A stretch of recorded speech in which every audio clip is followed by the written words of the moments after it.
Salut, c'est Marco de Tough for Phone. On se retrouve aujourd'hui sur le MWC 2018 et plus particulièrement chez Nokia. Et j'ai dans ma main le Nokia 7 Plus qui vient d'être annoncé, qui vient d'être officialisé. C'est l'un des hauts de gamme de Nokia. Nokia, vous le savez, cette marque qui a été rachetée récemment par le groupe chinois HMD. Et alors dans les mains, j'ai ce téléphone vendu au prix maximum conseillé hors taxe. On parle bien de hors taxe de 399 €. Alors c'est un mobile qui présente très bien. On l'a ici dans sa version white céramique.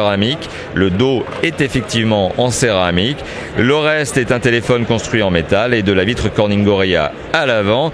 Donc en termes de finition, on est sur du très très beau, du très très classe. Alors ce téléphone existe aussi dans d'autres déclinaisons couleurs, notamment du noir. Le téléphone que vous voyez ici devant vous, il a des belles specs. Il a des belles specs. On va commencer par son écran. Son écran est un écran de 6 pouces, format 18/9e, donc ratio 18/9e. Ce fameux ratio qui est apparu depuis 2017 et qui est tant à la mode en cette année 2018. C'est un téléphone donc qui a un taux d'occupation de la face avant par l'écran de 77%. C'est pas le meilleur du marché, mais ça reste très bien intégré. On est vraiment en plus sur un écran qui présente bien. On est sur un écran IPS avec résolution Full HD. Alors Full HD+, puisque c'est un écran de tout simplement 6 pouces en 18/9e, donc ce qui veut dire qu'en fait il fait 1080 pixels par 2160 pixels. Alors en termes de netteté d'image, on est pas mal, 403 pixels par pouce, donc c'est largement suffisant pour avoir une image nette, puisque c'est au-dessus de 300 qu'on estime qu'elle est nette. Alors les angles de vision sont bons, la luminosité a priori est bonne, on en reparlera lors d'un possible test, et le contraste est tout à fait satisfaisant aussi pour un écran IPS bien sûr, mais c'est lors du test qu'on en reparlera. Alors à côté de ça, on est sur, alors d'ailleurs je vous disais Corning Gorilla à l'avant, oui je précise, c'est un Corning Gorilla 3. Sur les performances, les composants, qu'est-ce que l'on a d'autre? Eh bien on a un processeur nouvelle génération, de la génération 6, de la série 6 de Snapdragon, puisque c'est le Qualcomm Snapdragon 660. Plus rapide, moins de consommation énergétique. Bon, il est meilleur quoi, il est meilleur. C'est un processeur 8 cœurs dont 4 sont cadencés à 2,2 GHz, 4 sont cadencés à 1,8 GHz. C'est un processeur qui utilise une sorte de plateforme Big Little, ce qui veut dire qu'en fait les 8 cœurs ne sont pas utilisés à plein potentiel tout le temps. C'est en fonction de l'usage que vous avez. Quand vous faites du jeu, ça turbine. Quand vous faites du mail, ça turbine pas. Voilà, donc ça consomme moins d'énergie. Processeur graphique, c'est un Adreno 512. Bon, ça va de pair. Et puis en termes de mémoire, on est pas mal, puisque ce téléphone embarque 4 Go de mémoire vive et 64 Go de mémoire de stockage. Emplacement micro SD bien sûr disponible.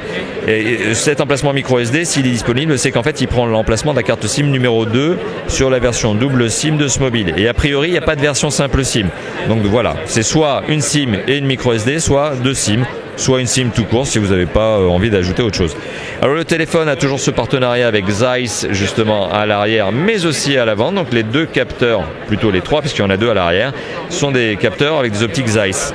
Alors à l'arrière on a 12 mégapixels plus 12 mégapixels, stabilisation etc. En gros, bon vous le savez, les doubles capteurs c'est pour la profondeur de champ, donc le fameux effet bokeh. Voilà, il y a plein d'options qui vont venir avec. Mais bon, on va pas rentrer dans les détails puisque c'est le genre de choses dont on parle lors d'un test. Sur le capteur photo frontal, on est sur un 16 mégapixels. Alors on le distingue ici là dans les reflets.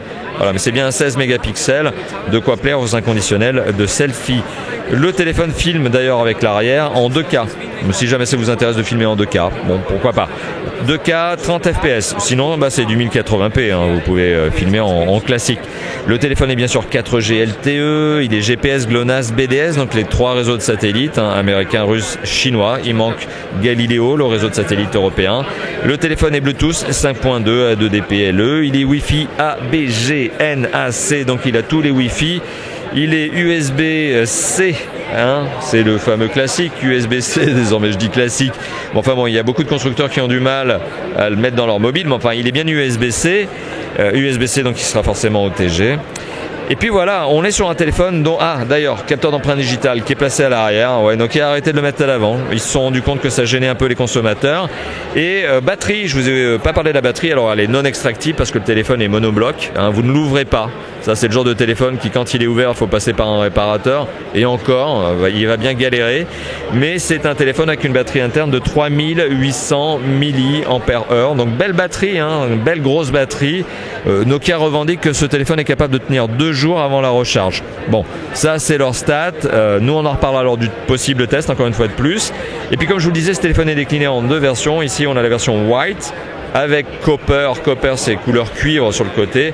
Ce téléphone existe aussi en black, donc noir, avec version Copper sur les côtés. Donc toujours ce même cuivre rose gold un peu sur les côtés. Voilà. C'était donc la vidéo de présentation du Nokia 7 Plus, 7 Plus en anglais. Un mobile qui est vendu au prix de 399 €, prix maximum conseillé hors taxe. Hors taxe, on verra en France quand il sera commercialisé, s'il est commercialisé. Voilà, et merci d'avoir vu cette vidéo, je me répète. N'hésitez pas bien sûr à la liker, commenter, partager, hein. Faites-moi plaisir, lâchez-vous. Et n'hésitez pas aussi à vous abonner à notre chaîne YouTube, c'est un bouton qui se trouve par en bas à droite de la vidéo, hein. Voilà, de toute façon tout est en bas de la vidéo, allez-y, lâchez-vous. Et on se retrouve tout simplement bientôt, hein. On se dit à bientôt pour d'autres vidéos de tests, de déballage, de présentation, de prise en main, etc., etc. Allez, à bientôt, ciao ciao.